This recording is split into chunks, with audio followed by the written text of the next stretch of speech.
Switzerland claims it was an island of neutrality as Europe burned. Behind polished bank counters, its vaults turned Reichsmark into Swiss francs, and they processed gold stripped from the teeth of concentration camp victims. Billions changed hands while the war raged on, buying Hitler's tanks another year of carnage. So how did Swiss innocence become the lifeline of the Nazi war machine? Swiss neutrality was always a story told in polished halls, an image of mountain fortresses, citizen militias, and polite detachment, while the rest of the continent tore itself apart. Official communiques painted Switzerland as a peaceful buffer, a land too rugged to invade and too impartial to provoke. But in the corridors of power, neutrality was not a shield. It was a transaction. The country's survival depended less on its geography than on its usefulness to the warring powers. Diplomats in Bern traded reassurances with Berlin and London alike, careful to keep the doors open to both sides. Behind closed doors, Swiss bankers honed a culture of secrecy so absolute that even the Allies' intelligence services struggled to penetrate it. In public, they published statements about the sanctity of client confidentiality. In private, they weighed which clients were most likely to win the war.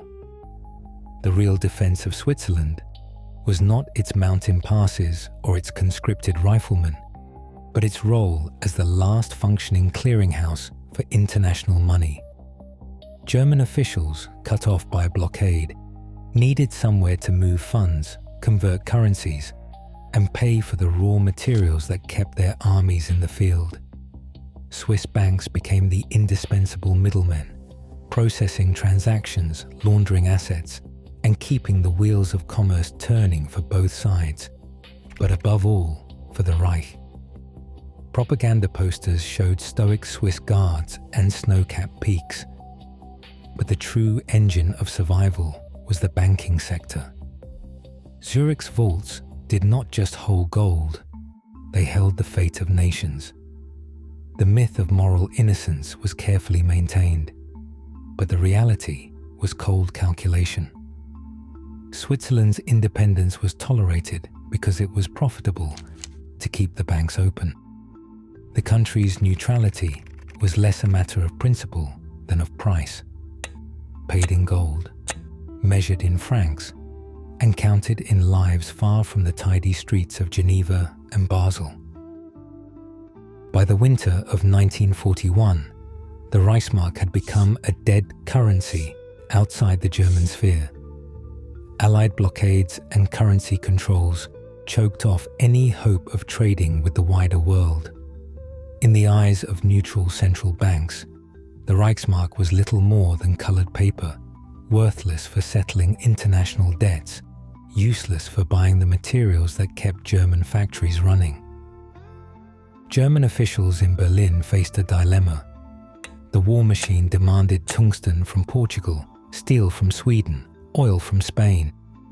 But no one beyond occupied Europe would accept payment in Reichsmarks. The world wanted hard currency, and the only hard currency left within reach was the Swiss franc. The Reichsbank turned to Switzerland as a lifeline. Swiss bankers, immune to the moral stench of their clients, offered a simple solution. Ship us your gold, any gold, no questions asked, and we will provide Swiss francs in return. With francs in hand, German buyers could approach neutral suppliers and secure what the Reich could not buy directly. Tungsten ore, vital for armor-piercing shells, flowed out of Portugal in exchange for Swiss currency. Swedish steel, the backbone of panzer divisions, moved south, paid for by francs laundered through Zurich. The scale of these transactions dwarfed anything that had come before. In 1941 alone, over 207 million francs worth of Nazi gold passed through Swiss banks to Portugal. The Swiss National Bank acted as middleman, melting down bars, stamping them with neutral markings, and crediting the Reichsbank with fresh currency. Official records show that by the end of 1942, more than 500 million francs of gold had been funneled through Switzerland for the Reich's benefit. Truck convoys rolled from Berlin to Basel, their cargo insured by Swiss firms, their destination known to only a few within the banking elite. The Reichsbank's desperation was an open secret. German economic planners understood that without Swiss francs, the flow of strategic materials would stop.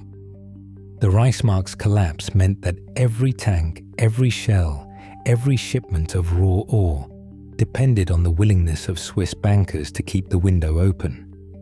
In the ledgers of Zurich, the war became a matter of exchange rates and delivery receipts, an abstract game played in currencies, while the real cost was measured in lives lost on distant battlefields. The machinery of Swiss complicity ran on simple arithmetic. Gold arrived at the Swiss border in armoured convoys. 280 shipments were documented between 1941 and 1944. Each one was logged in the ledgers of the Swiss National Bank. The process was clinical. Reichsbank officials handed over bars, sometimes freshly melted, sometimes stamped with markings from the central banks of occupied Europe. Swiss bankers recorded the weight, assigned a value in francs, and credited German accounts. No questions were asked about where the gold came from, or whose reserves or teeth had been stripped to fill the Reich's coffers. The Swiss National Bank's books told the story in cold numbers. On a single line, an entry might read, Credit, Reichsbank, 1,200 kilograms, deposit received, value 3,600,000 francs. The origin column stayed blank. In total, $440 million worth of gold, over $8 billion today, flowed into Swiss vaults. More than half of it was looted, a fact acknowledged privately by Swiss officials, even as they denied it in public. This was not an underground operation. The gold moved by truck, insured by Swiss companies, and sometimes escorted by police. Receipts were issued and signatures exchanged. Bankers in Zurich and Bern treated the transactions as routine commerce. The Reichsbank delivered, the Swiss National Bank credited, and the Swiss franc, untainted in the eyes of the world, became the currency that bought tungsten from Lisbon and steel from Stockholm. The scale was staggering. In 1941 alone, over 207 million francs in Nazi gold was sent to Portugal through Swiss channels. By the end of 1942, that number had swelled to nearly 300 million francs. The gold was not just passing through, it was being laundered, stripped of its identity, and recast as neutral Swiss wealth. The Swiss National Bank melted down bars, erased foreign stamps, and issued new certificates. On paper, it was Swiss gold. In reality, it was the spoils of occupation and murder. Every transaction left a paper trail: audit entries, insurance documents, customs declarations. Bank managers debated risk in private memos, but the credits continued. The Reichsbank's desperation was matched only by Swiss efficiency. Without these exchanges, German agents would have found themselves shut out of the global market, unable to buy the raw materials that fueled the war. The Swiss ledger was a silent accomplice. Each line item, a small crime folded into the larger machinery of destruction. Bruno Melmer's name appeared on Reichsbank paperwork as a minor functionary, but his job was anything but ordinary. He managed the SS accounts that delivered the most intimate spoils of mass murder. Gold teeth extracted from corpses, wedding rings pried from cold fingers, jewelry stripped from those sent to their deaths. These valuables, collected in sacks and crates, traveled by train and truck from the camps to Berlin. There, in the shadow of official buildings, the loot was sorted, weighed, and prepared for the next step in its journey. The gold was never left raw. At the Degussa refinery, the origins of that gold were erased. Smelting logs from 1941 and 1942, now stored in German and Swiss archives, contain notations like Judengold, next to entries for dozens of kilograms at a time. The refinery charged the Reichsbank a reduced rate for processing these shipments, a discount that quietly ended after 1941 as the volumes grew and the paperwork became more discreet. The bars that emerged from Degussa's furnaces were stamped with pre-war dates and false mint marks, designed to pass as long-held reserves rather than the freshly melted assets of the murdered. The Reichsbank's ledgers recorded the deposits under innocuous account names, but internally, officers knew what was being delivered. In some cases, the paperwork labeled the source as Melmer, a code that became synonymous with the most damning kind of gold. The bars were delivered to the Swiss border under heavy guard, accompanied by SS couriers and Reichsbank officials. Each shipment was logged by weight, with receipts exchanged and signatures collected. Swiss bankers met the convoys with the same clinical detachment reserved for any other transaction. The gold was accepted, weighed, and credited to German accounts.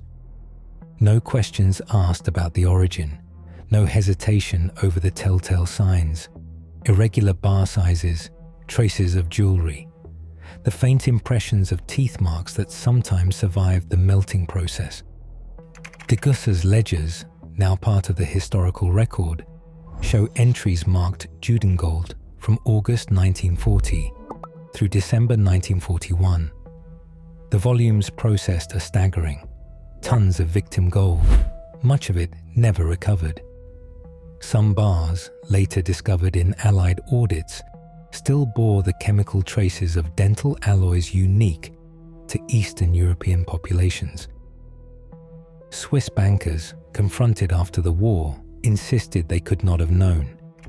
But the evidence was there in the paperwork, the notations, the weights, the timing of the deliveries. The Swiss National Bank and private institutions accepted these bars into their vaults, melted them again if necessary, and credited the Reichsbank with Swiss francs. In the ledgers of Zurich and Basel, the identities of the victims vanished, replaced by account numbers and balances. The personal cost was reduced to arithmetic. Each kilo of gold represented hundreds of lives ended and stripped of value. The bankers who processed the transactions saw only the numbers, not the faces. In their world, the only thing that mattered was the purity of the metal and the reliability of the client. The Melmer accounts laid bare the true price of Swiss neutrality, profit at the expense of the murdered, and a banking system that made itself indispensable by laundering the evidence of genocide. In the spring of 1946, Allied officials arrived in Bern, briefcases stuffed with ledgers and lists, prepared to confront the Swiss over the gold that had passed so quietly through their banks. The negotiations that followed were not a reckoning. They were a transaction. The Washington Agreement, signed on May 25, 1946, settled accounts with a single number, 250 million Swiss francs.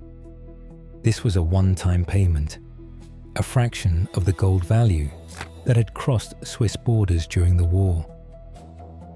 The Allies estimated the Swiss National Bank had received over 434 million Swiss francs in Nazi gold, much of it looted from the central banks of occupied nations.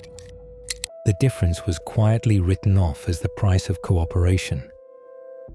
Swiss representatives signed the agreement with the same careful detachment that had guided their wartime dealings, The language was precise, the commitments limited. There would be no investigation into the origins of the gold, no admission of wrongdoing, and no direct restitution for the families whose reserves had been melted down and recast in Zurich's vaults. The focus remained on central bank assets, not on the personal property stripped from millions of victims. For those who tried to reclaim what had been lost, the obstacles were endless. Swiss banks demanded documentation, a death certificate for every account holder, proof of heirship, notarized affidavits. For survivors of the camps, these requirements were a cruel joke. The Nazis had not issued death certificates at Auschwitz or Treblinka. The families of the murdered were told to produce the impossible. Bankers, shielded by secrecy laws and internal guidelines, turned away claim after claim. Memos from the Swiss Bankers Association in the late 1940s and again in 1962 codified this policy. No payment without official proof of death. No exceptions for those known to have perished in the gas chambers. The result was decades of stalled restitution. By the 1990s, Swiss banks acknowledged just 775 dormant accounts, worth $32 million. Jewish organizations estimated the real total at $7 billion, including interest. For half a century, the vault stayed locked, the paperwork piled up, and the silence deepened. The banks protected themselves with bureaucracy, turning a crime of ledger entries into a labyrinth no survivor could escape. In 1996, the Swiss government appointed a panel of historians, bankers, and legal experts to carry out what no private institution had managed for half a century: a full forensic audit of the country's wartime accounts. The Bergier Commission, named after its chairman Jean-François Bergier, sifted through vault ledgers, internal memos, and diplomatic cables that had survived the long silence. Their task was as clinical as any audit: trace the path of every franc, every bar of gold, every dormant account that might have belonged to a victim of the camps. The numbers did not flatter Swiss banks.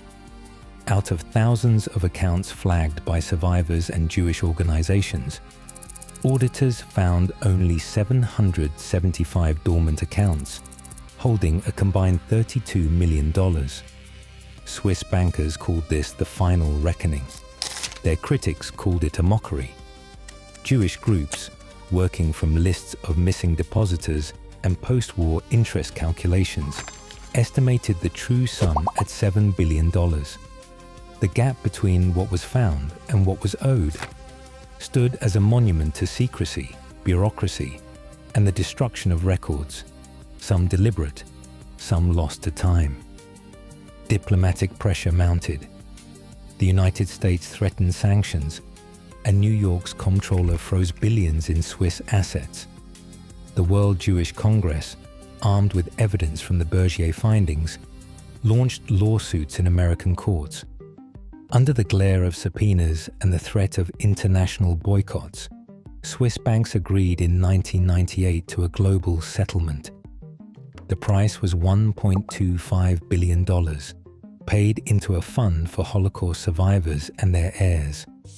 No admission of guilt was required, only the transfer of money and the promise to cooperate with further audits. The Bergier Commission's verdict went further than numbers. Its reports confirmed that the Swiss National Bank received $440 million in Nazi gold during the war, over half of it looted. The board had known early on the likely origins, but the question that haunted the final pages was one of intent. Did the bankers know they were handling the gold of the murdered, or did they simply not care to ask? The ledgers could not answer. They only recorded what had changed hands, not what had been lost forever. Swiss vaults still hold secrets the world may never see. As global banking remains shrouded in confidentiality laws, questions of accountability persist. Billions in unclaimed Holocaust-era assets remind us neutrality isn't innocence, and profit often outlasts memory. In a world chasing transparency, the silence of the ledgers speaks louder than ever. What do you think? Share your thoughts in the comments below.